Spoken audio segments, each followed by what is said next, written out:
Hey guys, today we're going to try something new.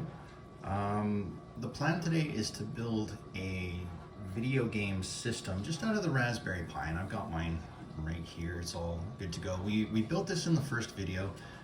If you haven't put yours together yet, I suggest reviewing the first video and then coming back to this one. Essentially, we're just going to need a couple of things for this video. Number one, the Raspberry Pi. Number two, this is a USB or SD card reader. It's this is the older style USB, and we've got the SD card reader at the top here. I don't know if you can see it all that well on my camera, but that's all good. And this guy's just going to plug into our laptop. And the way we're going to install it is we're gonna do it the easy way. We're going to go to the RaspberryPi website and download the Raspberry Pi image file. Install it on our SD card, and then pop it back into the Raspberry Pi, and we can start playing the games.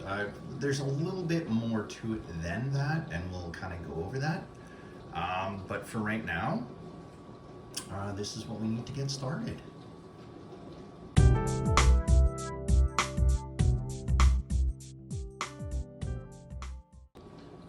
So first up, what we're going to do is we're just going to take our Raspberry Pi and we're just going to pull the SD card out of the bottom. If you got long nails, this is definitely helpful. And we're just going to take our USB card reader here and pop the SD card in there so it's nice and snug, good to go. And then this just slides into the laptop. Essentially, before we get started, what we're going to do once this is plugged in is we're just going to head on over to the Raspberry Pi website. Not now. Thank you, Google. We'll head on over to the Raspberry Pi website and we'll just download the Raspberry Pi installer here. I'm going to switch over to a better image so you're not looking at my laptop from afar. But we'll go through the steps as we go. So for right now, we got the Pi off to the side. We've got the SD card installed in the card reader. Keeping in mind, you did get a card reader come in with your Raspberry Pi pack, but if you don't have one, these guys are easy enough to find online. So we'll get to that shortly.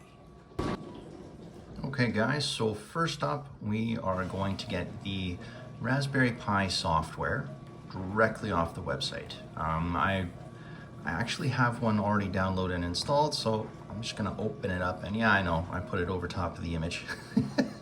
First thing you're gonna wanna do is choose the Raspberry Pi device. Now the one we're using is actually the 4.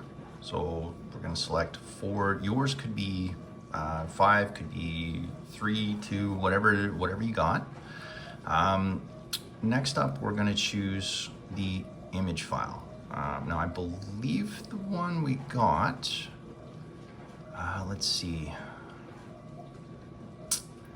Here we go. The emulation and gaming OS from online. They have one specific for the RetroPi.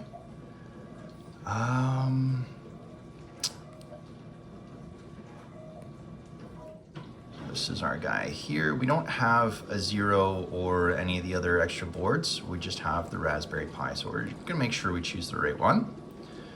And then we're gonna make sure we choose the storage.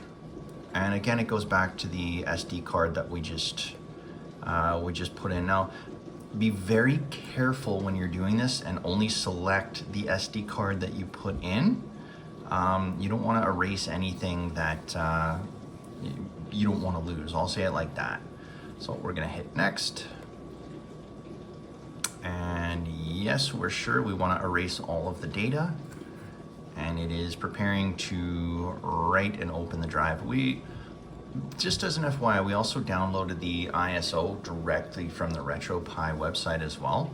The older Raspberry Pi imaging software actually used to ask for the ISO, so we do have it.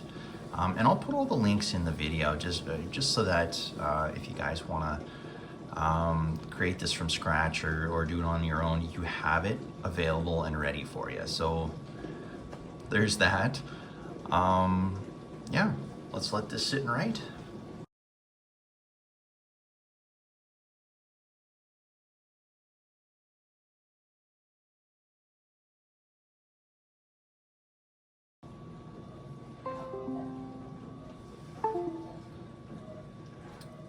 Okay, and now once it has finished, let's stop Windows from erasing it. We're gonna wanna remove this guy here. Just make sure there's nothing in the bottom there. Okay, so we're gonna pull out our USB stick with our SD card in it. We're going to remove the SD card and put it back in the Raspberry Pi. Now, just so that you are aware, this is just the operating system. There are no games that come with this because there's copyright law and everything else that goes with it. So you've successfully installed the operating system only on the Raspberry Pi. And we're going to go through a bit of a setup. There's a couple of ways to add games to this, but you'll have to figure out how to get the actual ROM games on your own. That's not something that we're going to supply. We're just going to show you how to set up the unit. So let's move on to our next video. Okay, so I've got the Raspberry Pi set up, and I'm just going to turn it on. I was able to pick up a couple of these game controllers. They're USB, and the Raspberry Pi is going to find it as we go. So on boot up, you might get a couple of error messages like, oh, hey, we're resizing your file system. That is A-okay. That's just Linux essentially prepping itself so that you can use it. Right now what you're seeing is the initial boot up of your RetroPie. Again, there are no games on this system. That is something that you're gonna have to do, and there's two ways to do it. We'll show you how. First off, we're just going through the initial walkthrough of what everything looks like so you can see how it should look on your very first boot. Remember, as you're setting it up, I don't know if you can see the Pi very well, but we've just got it plugged in and connected at the very bottom here so it's out of the way. When you first get into it, there we go. When you first get into it, it's gonna say one gamepad detected as long as you have it in. So we're gonna press and hold, and then it just takes you through the initial configuration. I know this is boring, but just bear with me here. And since this is a Super Nintendo controller, we can use the up, down, left, right, start, select, A, B, X, Y, left, right. Now, again, this is Super Nintendo, so it's not going to detect all the other things. So to keep going, you just have to press and hold any button, and it'll skip. And essentially, all we need to do is just get down to the very end here.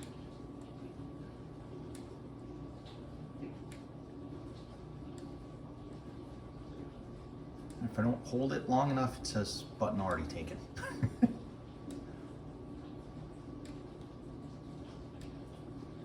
All right, so for the hotkey, you need it, but I'm gonna not define it for right now because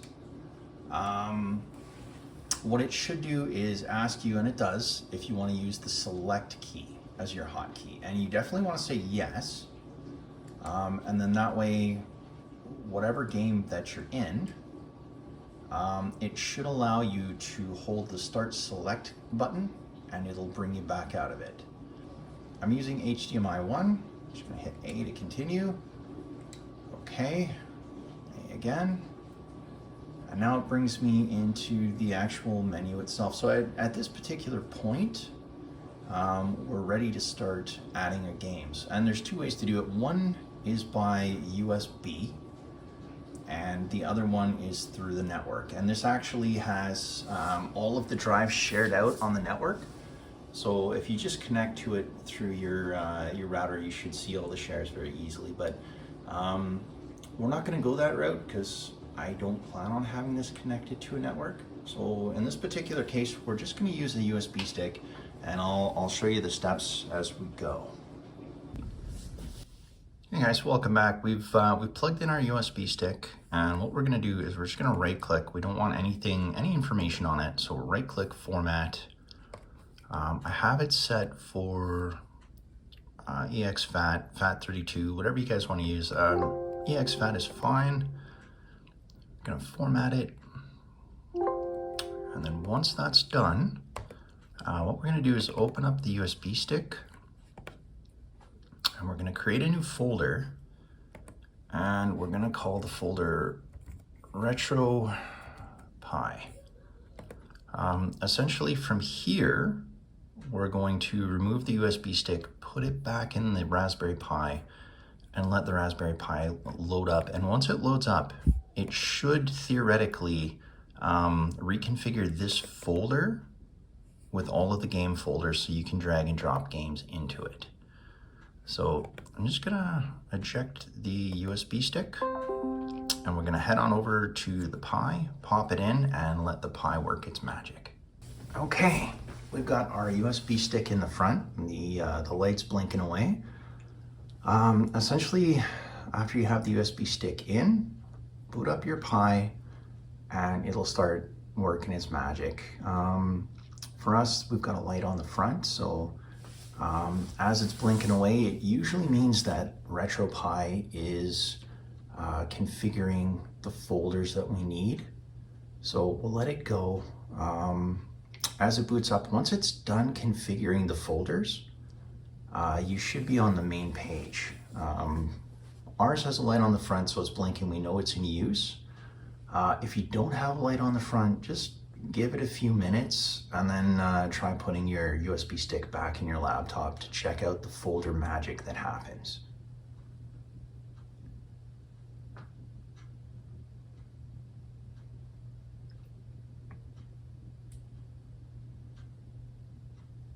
Okay, so once you reach this screen, if the light is not blinking on the USB stick, you should be good to go.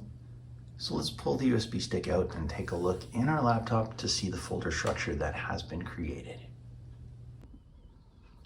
Okay, so I'm back at the laptop. I've got my USB stick plugged in. Here's the folder we initially created for all of the games and everything to go in. And if you just double click on it, this is what I was talking about. The Pi itself created a bunch of different folders. So if you did have games, you'd open up the ROMs folder and drag and drop all of your games in there. So what we're going to do now is we're going to, theoretically, if you had games and you did put it in each folder, you'd right click, eject, and we're just actually going to put this back in the Raspberry Pi to allow it to load all the games. Now, again, we don't supply games, we don't have games. We're just setting this up as a video to show you how to set up the Raspberry Pi as a gaming system. But we'll show you the next part just so you can see everything that loads up. Okay, everybody, I've got the USB plugged in, and as you can see, it's already started blinking. And I've turned on my Raspberry Pi again, so it should boot up momentarily. And essentially what's gonna happen is I've added dummy files to the RaspberryPi, so it should register them as games.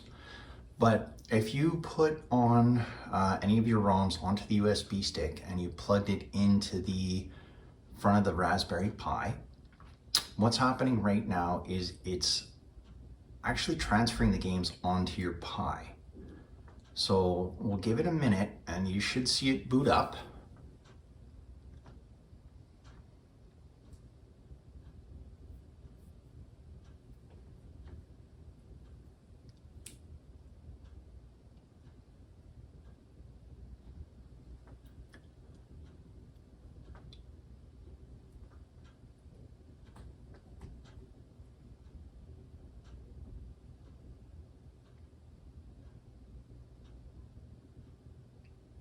And with any luck, you'll start to see the entertainment system for the games that you loaded start to show up on that menu. And using the gamepad, you click left or right, it'll bring you to that menu. Now, I only put dummy files on here, so if I try and click on anything, nothing is going to work. But as you can see, it's already loaded up 492 of, we'll say games, but they're dummy files.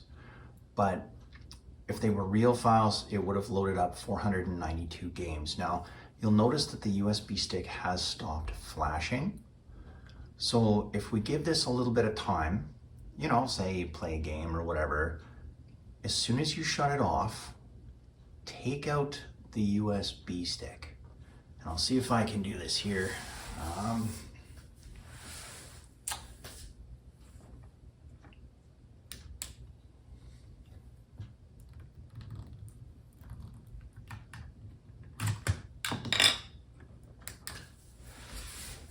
There we go. And now, again, you're supposed to give it a little bit of time before you remove the USB stick. I removed mine just to kind of prove a point.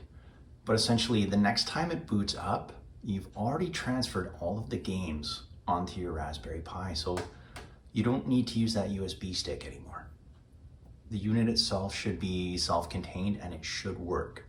And that goes for like any of the different systems. If you have more than Super Nintendo, again, we don't have games, we don't supply games. Any files I used were dummy files to essentially give it something to load so you could see how it would look. But past that, once you've transferred all of the files off your USB stick onto your Pi, just by allowing it time to do the transfer, you won't need a USB stick anymore to load up any of your content. Your station should just load as regular Pi. And as you can see, the Nintendo is showing again. I don't know if I gave it enough time to transfer all the dummy files. Maybe I did, maybe I didn't. And it says 845, so it would have needed a lot more time to transfer, or well, a little more time to transfer, but you've now successfully set up your Raspberry Pi gaming system.